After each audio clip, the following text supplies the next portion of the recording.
ஆகிறது. கையில் கொஞ்சம் காசு இருந்தால் நீதான் அதற்கு எஜமானன். கழுத்து வரைக்கும் காசு இருந்தால் அதுதான் உனக்கு எஜமானன்.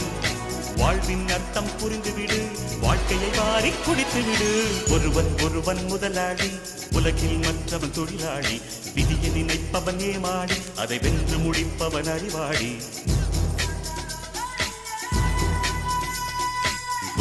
ஒருவன் முதலாளி, உலகில் மற்றவன் தொழிலாளி. விதியை நினைப்பவன் ஏமாடி, அதை வென்று முடிப்பவன் அறிவாளி.